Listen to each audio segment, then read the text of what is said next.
Welcome to Help! I Have Kids. I'm your host, Pam Marshall, a mom of 5 and a pediatric occupational therapist with over 35 years experience. This podcast is designed to equip you with practical tools, insights from experts, and real life stories. Because at the end of the day, you are the head of your child's care team. Each week, you'll hear from pediatric experts and fellow moms like you that will help build your confidence. They'll offer clarity and empower you to make informed decisions that work for your whole family.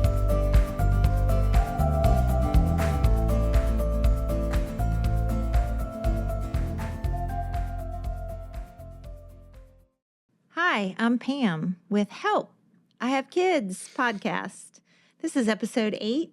We're talking about ADHD today. I'm here today with my special guest, Allison Leip. She is a mental health therapist and mom of twin toddlers. Oh, my word. 2.5. And we're kicking off this series on ADHD. What does it look like in real life? And how can you better support your child with ADHD? I know you, as a mental health therapist, have so many insights for us, but why don't you tell us a little bit about yourself? Yeah. So I am a mom of twin toddlers, like you said. I am not from Kentucky, so I've actually done a couple career paths before I became a therapist, including being a high school teacher. So helping families also navigate school and other spaces. I've been an athletic director and a coach. Wow.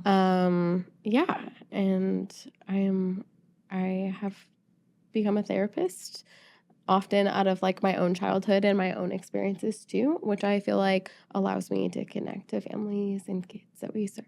Yeah. You have a lot of extra talent. So many talents. I'm an onion. Just peel away the parts. Well, since you're also a young mom, I get to ask you this is my favorite question to ask. What is the favorite piece of advice that someone offered to you as a mom? What's something you've really appreciated? I think one of the things I have repeated back to myself over and over and over in the late nights and early mornings, or even in the middle of the day with all the chaos, is that they are not giving you a hard time. They're having a hard time. And just that little cognitive reframe there can sometimes help me take a minute to regulate myself before like I jump into the situation, or can even signal that I need to move myself to a different space for a second before I move forward. That is really good. So it's kind of like an internal reset. Yes. And was that someone special that gave you that little wisdom, or did you read it? Or I think I read it a long time ago. Yeah, way before I entered motherhood. I think I had read that and came across it. And so even like when I was teaching or coaching, like a lot of times when I would see a child becoming dysregulated, I'd be like, okay, this behavior is communication to me and they're having a hard time. So like, how can I meet them where they're at? And that they're not trying to actually give me a hard time. That's an interesting way of thinking that I think sometimes isn't natural for us as moms because sometimes we're reactive, like, what are they doing that for? Or just reactive. Yeah, we have our adult brain bias that I like to call it. So it's like, that doesn't make sense to me. Why are we having this reaction to the situation? And so sometimes it helps just take a step back and remind them, like, they're still learning. There's a lot of things they have to practice first. Yeah, that's good. And I'm sure you've had to exercise that quite a bit with twin toddlers. Yes. Yeah. For sure. So ADHD, it's not just about hyperactivity, because we know there are different types, but some of our listeners, moms, may not really be knowledgeable about the different types or how it can show up at home. So what are some signs that parents may notice or see in their everyday life that signal, oh, my child may have ADHD? Yeah. So I think, like you said, a lot of times it's been framed as like a child having a really hard time sitting still and focusing. It can also be like kind of daydreaming or them having a hard time focusing, remembering things, forgetting things, being in the middle of doing something, moving to another activity. So you have your hyperactivity and impulsivity. And then we also have our inattentiveness. The inattentive type. And Yes. and then the combo. So it can look like a lot of different things. And I also, while we talked about this, I wanted to point out that a lot of times ADHD in female children presents very differently. A lot of those things are internalized, so it can make getting a diagnosis for a female child a little bit more challenging because those things might be happening within them, and we might not always get to see the full picture of what is actually happening. Yeah, that makes sense. And with boys, it seems like we know that it's more prevalent in boys, or at least it appears to be. It appears to be. It appears yes. to be, for sure. Yeah. Yes. And I had a child who had the inattentive type. Okay. So he would have no concept of time or moved as slow as a turtle. And even as a high schooler, had a morning routine that took a full hour and a half to an hour and 45 minutes, just could not speed up. And, you feel like you're pulling your hair out as a mom of a child with ADHD, both whether you have the inattentive type or the hyperactive type, they're both very, very challenging. Yeah, it's demanding. It can be exhausting at times. And you feel like a broken record, having to help them practice those skills over and over and over again. Yeah. They can create a lot of tension in that parent-child relationship too. In the family. That kind of leads me to this next question is, as both a professional and a mom, how have you seen ADHD impact rhythms, like family rhythms and routines? Things like even a family choosing to go out to dinner together, or maybe they're trying to sit down and do a family game together or activity together. How do you see that impacting those family times? Yeah, so I think I wanted to kind of jump off your story a little bit. Routines. So them taking longer than usual, we kind of get distracted in our routine. We're supposed to be doing something else, and then we forget something. Mom has to run ball shoes back to school in order for them to be prepared for practice. So I think that a lot of times it can create increased strain. Things take longer than usual, or sometimes because we kind of anticipate that like my child is going to become dysregulated, maybe we avoid doing some of the things that might actually help improve the parent-child relationship because we're worried about the backfire of like if we're engaging trying to in this avoid game, the problem behavior. Yes, altogether. Yeah, that makes sense. I think about some of the strategies that fortunately had the OT mom hat and had just the regular mom hat. But being an occupational therapist, we do this thing called backward chaining. And it just means you have a goal in mind. Like, say your goal is that your child would be dressed head to toe independently, right? That's a normal skill that a child should do. And when you think about a child with ADHD, a 7-year-old is so distracted, they can't get dressed head to toe sometimes. And it's a struggle to get out the door. So how do you make that happen without screaming at them to make that happen? And how do you build that independence in some of those routines? But this skill of backward chaining worked great. So if your end goal is to be fully dressed independently, then you start with the child fully dressed. So you start at the bedtime routine of undressing and getting undressed first and getting the clothes in the right place and all of that. Then once that's learned, you start working on that dressing part, but you back it up step by step by step by step. So if you start and get them started and do so much with them, and then they finish it out, and then you slowly back up and they do more and they finish more on their own, and then eventually they can do the whole task kind of by themselves. But just breaking it down for them is really helpful. Sometimes breaking those tasks down in routines. Mm-hmm. Yeah. And I think also, I'm sure as an OT, like using visual schedules or like Yes. even individual trackers for them with like the broken down steps to get through can be super helpful, especially for younger children. I'm always like, let's make it a visual schedule. Let's Yes. put it where they can see it. And I also think autonomy is super important, especially for neurodivergent children, because a lot of times them having that self-confidence of like, no, these are the things that I have to do. And I know that if I follow this, like I can reach completing the task. Right. Some of it is just the of being done. Yes. Getting Yeah. to Can the I done get through part. it? Yeah. Yeah. Yeah. But the visual schedules and like you said, like breaking down the task into concrete things. So I also always encourage families to practice using declarative statements. Mm-hmm. And so like this can help redirect too of when you get your shoes on, I'll help you in the car. That way we can almost like reduce a demand too for them while also Mm-hmm. helping build that other skill. Yeah, that is a really good one. When they're super, super young, you state the fun thing that they want to do. Like maybe it's, I have your snack. Get in the car first, and I have your snack. So they know they have to get their shoes and get in the car to get the snack. And so you kind of lure them there without letting them really know what you're doing.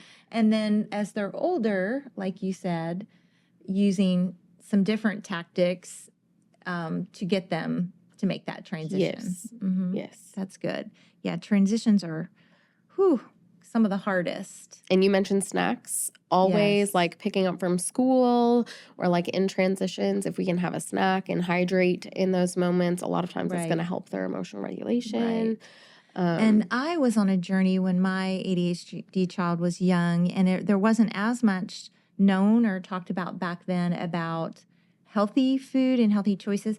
I just am blessed with a mom that taught me great things. She taught me, to eat whole, real food. And so we would just have this saying, let's eat food the way God made it, the way it comes natural, not processed. And so a lot of times ADHD children love really vibrant flavors and spicy and hot, and they might be particular about some of their taste or some of their food choices, but trying to keep it dye-free and sugar-free and as much whole, real food, and having your child be a part of that process, like if you can, having them help make some things and be a part of food prep is good as well, so that they're not just saying, no, I don't like that, or, that they're actually part of some of it and getting to taste it maybe as they cook it or as they prepare it. Yeah. And I think you can, by involving them in the process, like you said, you're building skills. Mm-hmm. You're also, a lot of ADHD children are super, they look forward to doing things. Like they look forward to connecting. They're very, most times like willing and enthusiastic about doing things that feel fun to them. And I think doing things with their body, with their hands, learning how to cook, like for some kids, that's like, oh yeah, like I want to make my own snack. Show me how to do this. Like, let me do this. The doing is fun. Yes. Mm-hmm. Yeah. Yeah. And so it can take some of the struggle out of that. Even going to the grocery store, giving them small tasks like, oh, do you think you can go grab X amount of bananas for me?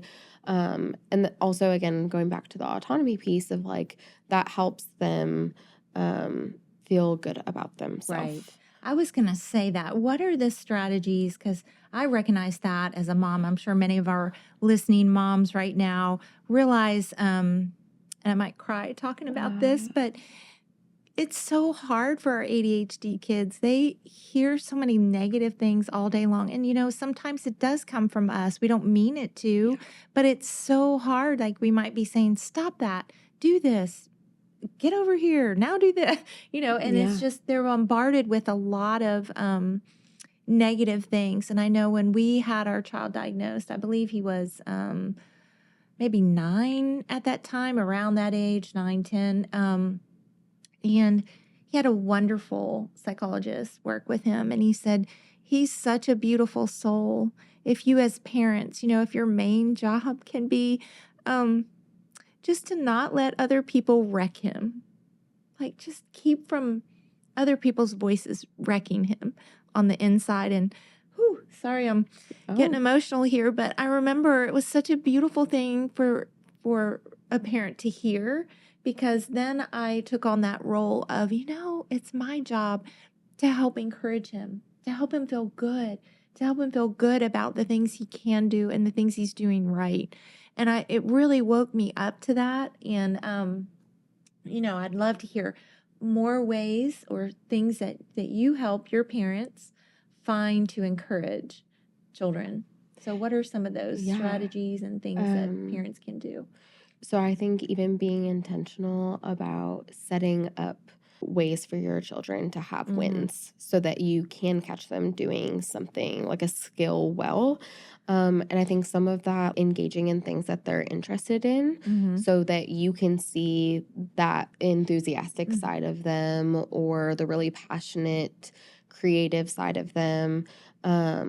But I think even, again, like smaller tasks, the catch them doing good, focus on their strengths. And so things like with the routines. I know that some clinicians probably encourage use of reward charts. I think we have to be cautious about like how much we're using them, what we're using as rewards. But I do think like even as adults, we kind of reward ourselves for the week. Sometimes I'm like, if I can make it to Friday, I might give myself a Starbucks at the end of the week. So sometimes we as adults naturally do this to kind of motivate us to get through things. Motivate ourselves, right? Yeah. And so I think for children, like helping them find whether that's connection of let's get through your homework and then we'll have 20 minutes of time to spend together and really rewarding them with like quality time, but trying to find ways where like your child feels confident in themselves with whatever that looks like. And like you said, I think there was a study done, and from this study, there were estimates of between, I think it was just elementary school,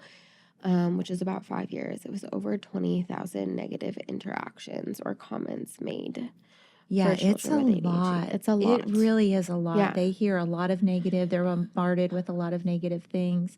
So I think your mom role when you do have a child with ADHD is learning the skill of how can I build my child up? Not fake or fluff words, but actual real things. Like when you notice they do get their dirty clothes in the hamper or in the right spot, you really are able to say, hey, thanks. Great job. You got your clothes exactly where they needed to go. Yeah. And just notice when they do those right things, because there's so many things they're not doing. And sometimes we have to understand the balance between they need the responsibility of learning those tasks and not letting them off the hook with them. But it can feel like we're just saying, you didn't do this. You didn't do that. You didn't. I need you to hurry. I need you to hurry. I need you to get in the car. I need you to whatever. And be so conscientious about setting their environment up and their world up so that they can be successful in some of these things and gain that independence.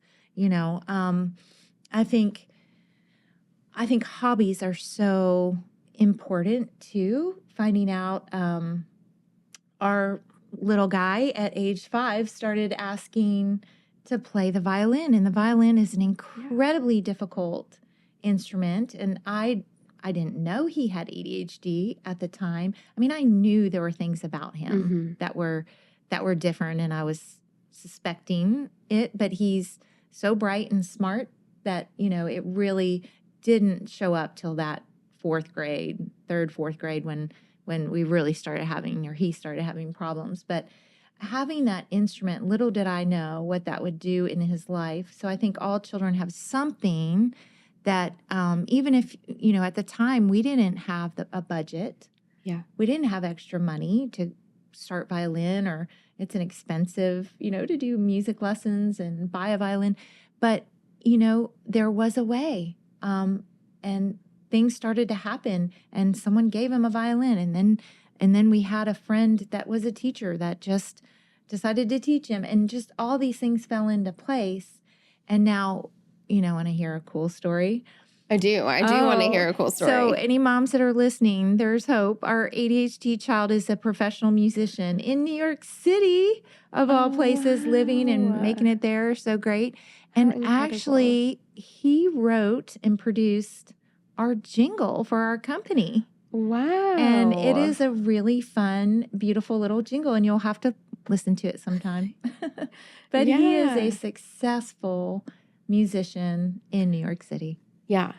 So I don't think we chatted about this before, but when children get a diagnosis, a lot of times parents ask me, like, how much should we talk about it? Do we make this a norm?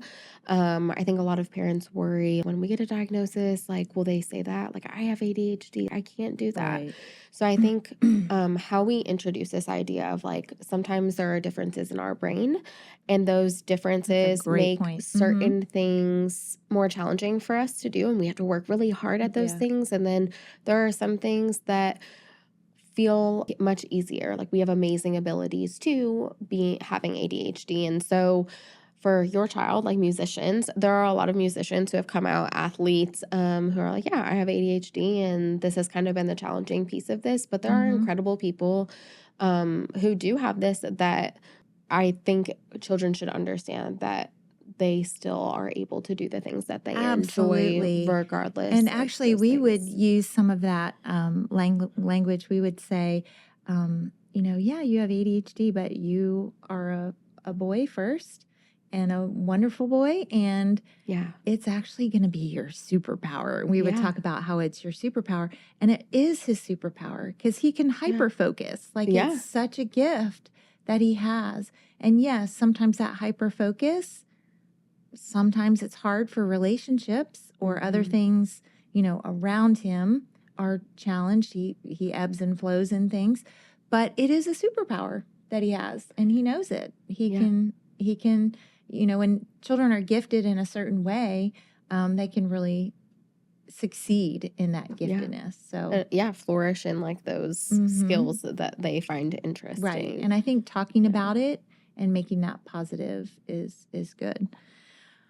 Well, what are some practical adjustments mom can make to reduce stress in the home? Like, can you think about some things to reduce stress? Because it's very stressful on the parent. Because, I know how I felt constantly learning and trying to set the environment up and keeping his world simple. The simpler his room could be, the simpler number of pieces of clothing, or the simpler number of shoes and tasks he had to deal with. And the simpler it was, the better the outcome for him.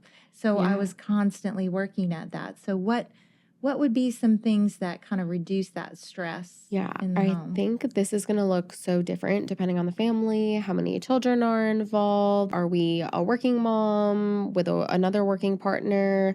But schedule and routine, if we can stick to like a pretty consistent routine so that children know what to expect. And I think you said reduce demand. Like, if we can take away some of those things or streamline tasks, why not make that less of, the mental load for you and your child? I think also when we talked about visual schedules, if we can create them, or if we can partner with like a professional to create them, I think if we can build autonomy within the child and have them do tasks like modeling first, then checking in with the schedule, and then having them do it independently. And if we start to notice like, oh, I'm noticing this feels a little bit harder, go back and model with them, work it through with them again. And I think too, when we talk about space is really important. And so I think if we are creating a space where our child knows, whether that's a calming corner, like a movement space where they can move their body and regulate their body, because like, as an OT, they need to move. And so with children who are hyperactive or impulsive or inattentive, like, we have fidgets or moving your body. Like, I can't sit still, taking breaks. So maybe wiggle structuring seats are good. or like even structuring routines where we're focusing on the task for 5 to 10 minutes. We take a 5-minute break, setting timers. I really encourage timer use. We can set, if a child has a tablet or you have a phone that they can use, okay, like there's 5 minutes and then we need to move on to the next step. And I think almost most children, if not all, that have ADHD we really have no timing or rhythmicity. There's nothing. And that is one positive thing about music is if you use a metronome is set on, a beat, a specific beat, and whether it's every 1 second or every half second or whatever it's set on, it's a rhythm. It creates rhythmicity. And that is a really neat thing to get a kid with ADHD. I love using a metronome with those kids. And it just teaches that rhythmicity. And having those, like you said, different places to maybe do homework, or they can stand at the kitchen counter. They don't have to sit. Or as long as the area they're in is clear from clutter, that's the best thing, is trying to put as much clutter away as possible. And for a while, I used a therapy ball and a desk, and the desk had nothing on it because I was so busy. I was helping other children, and I put this one on nothing on the desk and just the ball. And sometimes I would come back and he was still just tapping his pencil and there was nothing done on his paper. And I'd be like, oh no. But just getting creative with space, like you said, is another strategy. I think that reduces the stress. Yeah. And I think there is a saying, it's like if you've met one ADHD child, you've met one child. Mm-hmm. So I think that making sure that you get input and buy-in from the child, because I'm going to throw myself under the bus. There's a lot of times I have systems that work for me, but they don't end up working for the rest of my family. So then I have to go back to the drawing board and be like, okay, I need to create a buy-in here. Like, what is working for everyone? So there's sometimes it's like just simplifying it, where it's like, okay, there's a basket on the stairs. We're going to put all of our downstairs stuff in the basket.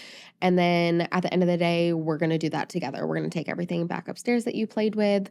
Because I think things can feel chaotic. Like we play with one thing and then we're on to the next thing. And then next thing you know, like your floor is covered with all of the things. Or because organization is another thing that feels really challenging sometimes. And let's talk about rooms for a minute. Oh, yes. Lots of us have different opinions on a child's room and how that should be set up. I know personally, we set it up to be the child's safe space. So it's their space where if they're angry or if they have big emotions, that's where they go. They go not as a punishment, but more as a safe space. Like, you can actually be angry here. You can hit your pillow. You can, as long as you're not destroying anything, you can get this anger and aggression out. This is a safe space for you.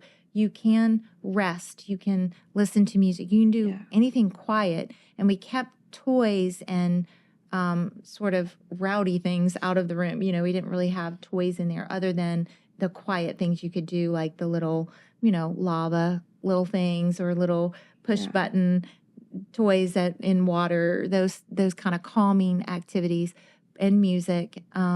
And that seemed to really work. It was a good thing because, we want them to get their emotions out, but they can't hijack the family, right? They can't bring everybody else down with them.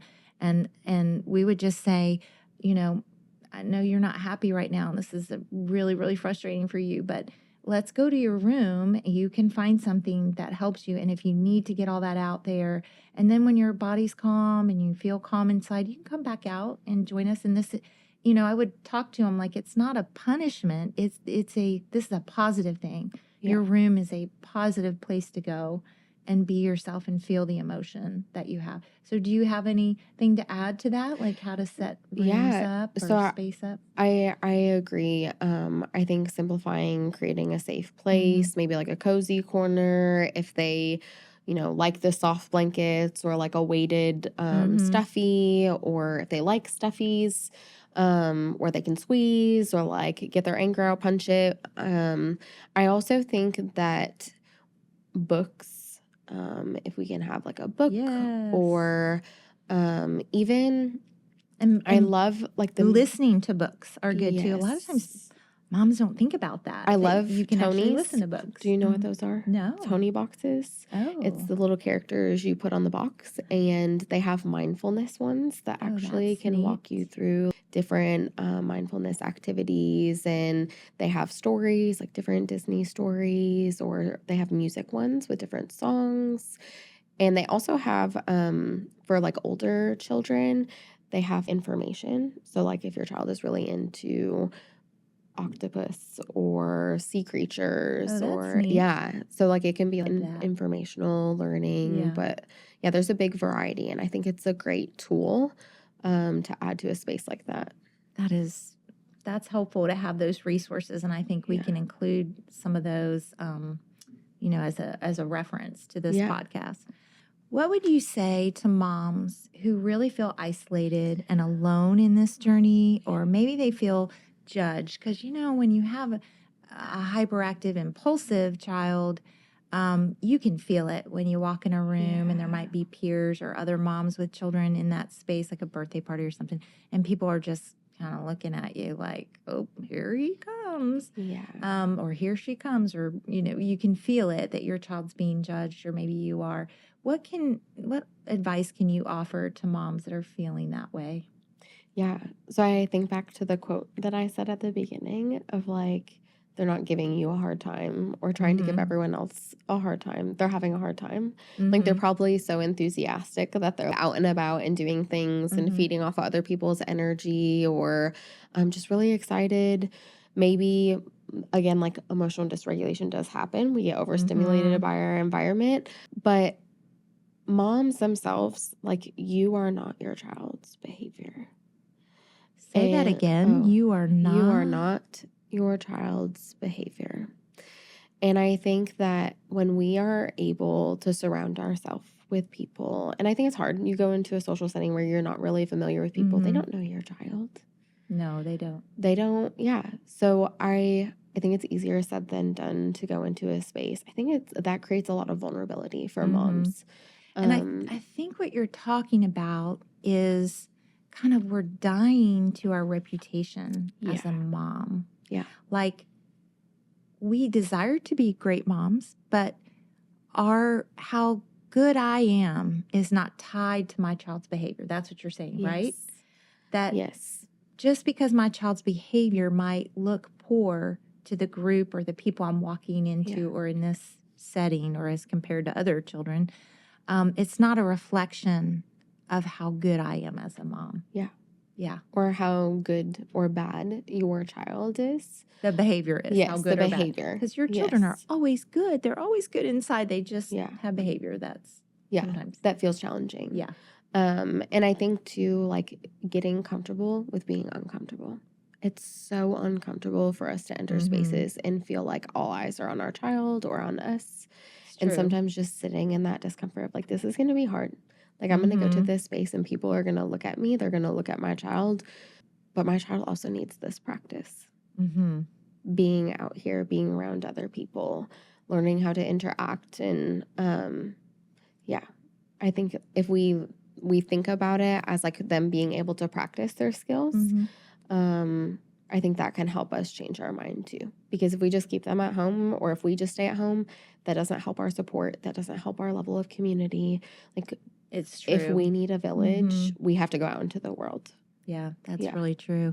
And that makes me think of another point is we don't want to let our children off the hook, like meaning just because they have this challenging behavior or, challenges that come with ADHD, we don't want to have that child not do their chores or not go to this birthday party or not be able to, let them off the hook on responsibilities or social things.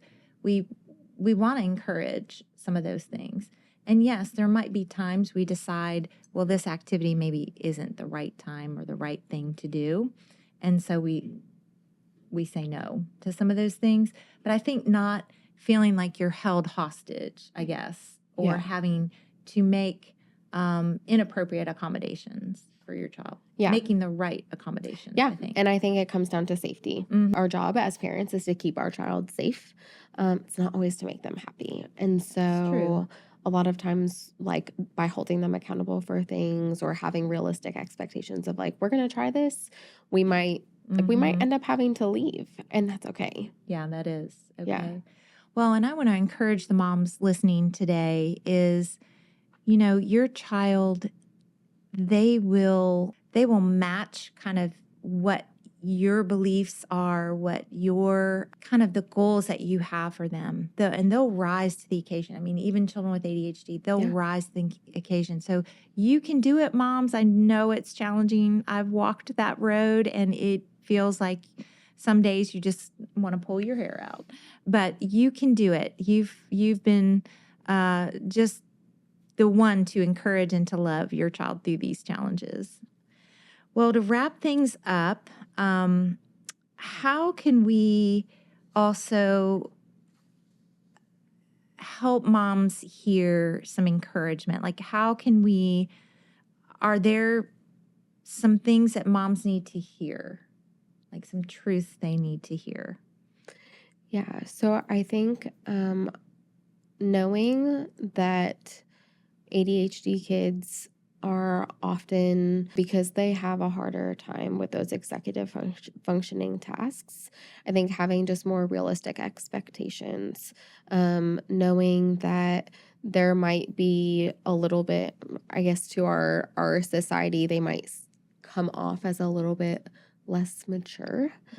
But knowing that most ADHD kids are become well-adjusted adults with proper supports in place. And I think moms also need to know, like, they are never alone. So I think finding that community where you're going to feel encouraged, where you're going to feel supported, whether that's with professional help, finding other friends or family members who might be able to be like your cheerleader on the sideline, where it's like, hey, check in with me. How are things going? Is there anything that I can do? We all need a village. And this, like, parenting is not meant to be done alone. But when you have a child who does need extra support, that can feel almost even more challenging, because it's like, do I risk the vulnerability of having other people see things and maybe my child not behaving the way that society wants them to behave? Or suffering the consequences. Like sometimes, when you think about older children that are in high school, sometimes they have to suffer the consequences of their choices and things that they forget, because they forget things all the time. And maybe you don't go bring them lunch, or you don't rescue them with the things that they forgot. They feel the pain of that and walking out some of those challenging things. And I think having professional support to help you know, like, what is a developmentally appropriate natural consequence to things, and when should I come in, or when do I need to take a step back and kind of let them figure that out on their own. Yeah, that's great. And there was a tip I wanted to share that worked really great, is when my child got to 9th grade, I thought to myself, okay, not sure yet. I think he might go to college, but not sure. He was talking like he wanted to go to college, but whatever. He was going to move out or go on his senior year. After his senior year, was going to have a next step. So I thought, because I couldn't picture him living alone and doing all the things that need to be done. But, the first step is he was on medication as well, and he was on a controlled substance. So part of that means you had to physically go and get the prescription from the doctor's office every month. And, we used backward chaining and just gave him all the things. Each year he did more tasks and more tasks and more tasks to become, independent. And, he was washing all his own clothing. He was managing his schedule. He was telling us where he had to be and when he had to be, some of those kind of things. We did have to support him through lots of steps of getting to college, all the applications and things like that. But we made him 100% do it. We just helped and gave him support through that. And then his senior year, of course, he had to completely do his medication 100% on his own. He had to go get the script, drop it off at the pharmacy, pick it up, pay for it, all of that. Because I thought, how in the world is he going to move out and be able to make it, if he didn't have that experience? So sometimes it is really hard, because we want to step in and kind of help and not, we know it's painful for them to figure these things out. And sometimes we just want to rescue them, but sometimes they don't need to be rescued. Yeah.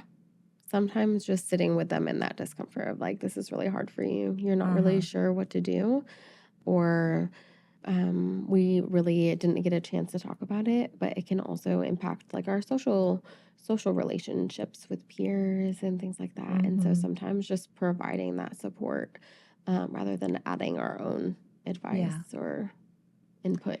Well, there's been a lot we've talked about today, and hopefully moms listening, I want you to feel encouraged and supported. So is there like some hope, something you can leave them? I want to hear what you have to say to moms that might be real hopeful for them to walk away with. Yes. Just because you may have a child with ADHD does not mean that you're going to have to overhaul your whole entire life, your home. I think just like taking small steps to provide support, get them support through school, build relationships with teachers, with other professionals, just so that you have people in your corner. And like I said, most people, when we like reach adulthood, most people are well-adjusted adults, but it feels really challenging in the moment, the day in and the day out, the reminders, the coming along behind them, and all right, we got to go. Let's go. But I think that when we're able to focus on our child's strengths and realize that like each child is a gift and they have a gift and they're here for a purpose, and trying as hard as you can, like part of this is tied into that so that they can be enthusiastic to that, so that they can be the person that they were created to be. And you moms, you can do it. I know if I did it, you certainly can do it. So we're cheering you on. But thank you so much, Allison, for being having me. Help, I Have Kids. Thanks so much for listening to Help, I Have Kids. If you're tuning into this podcast, that means you're a mom who's curious, committed, and ready to learn. And we see you. We'd love for you to join our Help, I Have Kids Facebook community, where moms just like you are connecting, asking questions, and encouraging each other every day. It's a space for real conversations, expert insight, and support from moms who get it, because we're all in this together. And if you know a mom who's feeling unsure or maybe overwhelmed, or just needs to be reminded that she can do it, she can advocate for her child with confidence, share this episode with her. We're building a village here, and we're glad you're a part of it.